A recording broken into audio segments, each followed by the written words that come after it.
Okay, here's the next installment as I'm adjusting my camera to make sure we're capturing everything correctly here. This was the last image that you saw with the PowerPoint on deviance. So now we're moving into a few different components of deviance: primary and secondary deviance. Primary deviance, by definition, is the actual episode of norm violation, and I'll explain what I mean by that. Primary deviance is the deviance that people engage in straight up. For example, I commit a crime. I break into someone's home. Someone who commits murder. I choose to wear a thong and a tank top with sandals to my class to teach class, which I will never do, by the way. Those are examples of primary deviance. Okay. Now, when I define secondary deviance, it'll clear up primary deviance a little more. Secondary deviance, by definition, involves the deviance people engage in by virtue of being labeled a deviant or by virtue of primary deviance. Okay? Now, let me give you an example that'll clear this up. This is a true story of an inmate who I dealt with at Mount Olive. This was a guy who committed the crime of breaking and entering. As crimes go, that's not one of the more serious crimes one can commit. It's a crime nonetheless. Commits it in the 1970s, and he goes to the old Moundsville Penitentiary because that's where you went when you committed a crime at that time. His primary deviance was the breaking and entering. That's what he did, to go to prison. Now, he found himself in a situation, because Moundsville was a notoriously horrible place for an inmate to do time. Very violent, lots of bad things happened there. And he was there about a year or so, and he found himself in a situation where he was cornered by another inmate, and this other inmate produced a knife and was going to kill him. And at that moment, this inmate said to me, I knew I had a decision right then and there. I could either let him kill me, do nothing, or I could fight back. He said I knew that I would have to kill him before he got me. That's just how it was going to have to be. So he tried to talk this guy out of it. The guy comes at him with the knife. So the inmate who's in prison defends himself. The guy that went in for breaking and entering defends himself, ends up killing this inmate out of self-defense. Well, as inmates go, he was convicted of first-degree murder, and he got a life sentence for murdering this inmate out of self-defense. He is still in prison to this day, 2015. He will die in prison. Now, that's not the story. That's sad, but that's not the real story with secondary deviance. Now, if this guy was on the street, if he had never encountered prison life, would he have ever murdered anybody? Probably not. We don't know for sure, but I'm going to say probably not. He engaged in secondary deviance by virtue of being labeled in the first place. The criminal justice system labeled him a deviant and put him in prison. Had he not been in prison, he would have never been in a situation probably where he would have had to defend his life and take another doing so. So that's the difference between the two. If you get labeled a slacker, sometimes it's sort of like a self-fulfilling prophecy. People tend to act the way that they're labeled. If you tell someone, especially a child, enough times that he's stupid, he's going to start acting that way. If you tell someone that they're conversely, if you tell someone that they're beautiful or that they're intelligent, they'll start believing and acting in accordance that way as well. Now, stigma is something that's associated heavily with deviance. Irving Goffman, in sociology, talks about 3 types of stigma. A stigma, by definition, refers, and you're going to want to write this down, refers to an attribute that is deeply discrediting to a person. Again, an attribute that is deeply discrediting to a person. If you've had to read the novel by Nathaniel Hawthorne and the Scarlet Letter, I'm trying to remember back to my high school days. I believe it was it Hester Prynne who had to wear the scarlet letter A for adultery. Because she committed the sin of adultery. So she had to wear that letter A so everybody would know that she committed adultery. She was stigmatized. That was seen as very discrediting, deeply discrediting during that time. By today's standards, it wouldn't be seen as being as discrediting, for sure. But stigma has to be viewed in context of relationships, because what discredits one will not discredit another person. And we'll talk about some examples of that as well.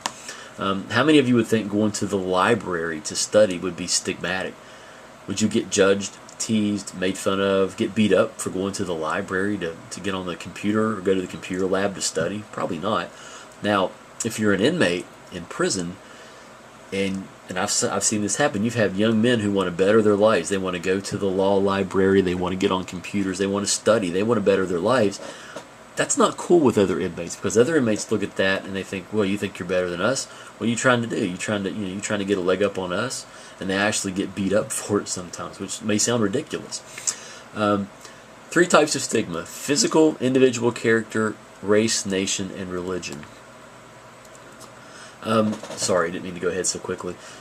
Stigma, physical stigma, people who have physical abnormalities. We could even talk about weight, people who are considered to be morbidly obese. That's physically stigmatic. People discredit people who are overweight. We say that they're unattractive.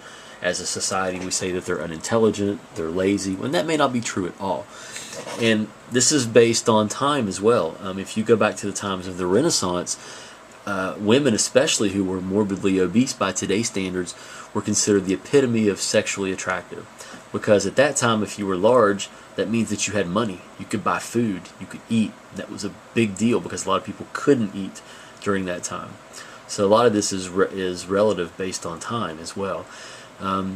Individual character. We stigmatize people who lie, who cheat, who engage in sexual relations with children as adults. We have stigmatized people based on race.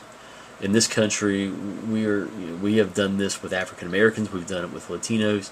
We've done it with Asian people, people of Asian descent, nation, religion. So we could go on and on and on. The criminal justice system are organizations that respond to alleged violations of law.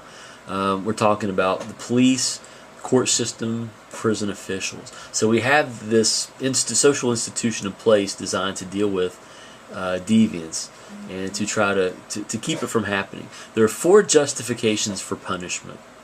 Retribution, and you'll want to have these. I don't know that these are in your book nicely and neatly. Retribution is the first justification for punishment. It's the idea of an eye for an eye. If someone offends against you, they break into your home and they steal your stuff, there should be a punishment for that. They should have to go to jail. They should have to, something should happen, right? Deterrence is the second justification for punishment. For example, in my society, I don't want people killing other people. I think that's bad. So what I'm going to do is set up a system where if someone murders someone, I'm going to put them on TV, we're going to put them on trial. It's going to be horrible. They're going to go to prison, and prison's a nasty, terrible place. So hopefully this will deter others from wanting to commit murder. If they see what happens to murderers in prison, they're not going to want to do it. Rehabilitation is the third justification for punishment. This is part this is the piece of the correctional puzzle where I fit working in the prisons, the idea of reforming the inmate. Now, will every inmate, every deviant reform? No, not even close. But some will. Some can be rehabilitated or reformed.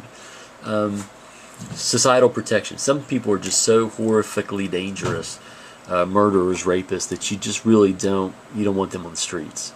So those are 4 justifications for punishment. Some other aspects of crime, and your book talks about these as well: white-collar crime, street crime, and corporate crime. Now, white-collar crimes, think of someone who wears a white collar. This is someone who works in an office. They work, maybe in management, in banking. They're not performing blue-collar types of jobs. White-collar crime, we don't tend to stigmatize white-collar crimes in our society as much as blue-collar crimes. White-collar crime refers to crime that is committed by individuals who are using their jobs or their positions in their jobs to take advantage of other people. The classic example is the person who embezzles money. I've dealt with several people who have worked within law firms or accounting firms, and they have slowly over time, or banks, they've slowly over time stolen money from other people. And really, you don't get a whole lot of time in prison for doing that either. Street crime, these are crimes that you tend to think of more when you think of crime. Now, this is the stuff that you see on the news, the assault on the street, drugs, illegal drug sale, purchase, using drugs, breaking and entering, those kinds of crimes. And then you have corporate crime. These are crimes committed not by individuals with their jobs, but by corporations, like Exxon, for example. Enron, your book talks about several companies and organizations that have knowingly put out faulty products knowingly putting people at risk. And instead of recalling those products, which would cost millions of dollars, they just kind of cross their fingers and hope for the best, and people die in the process. But they're making money. You can't arrest and indict and incarcerate a corporation, so it's hard to go after individuals. So we don't stigmatize these types of crimes within our society as much as we do street crimes. And I'm going to go ahead and call that the end of this part of the lecture. Thank you.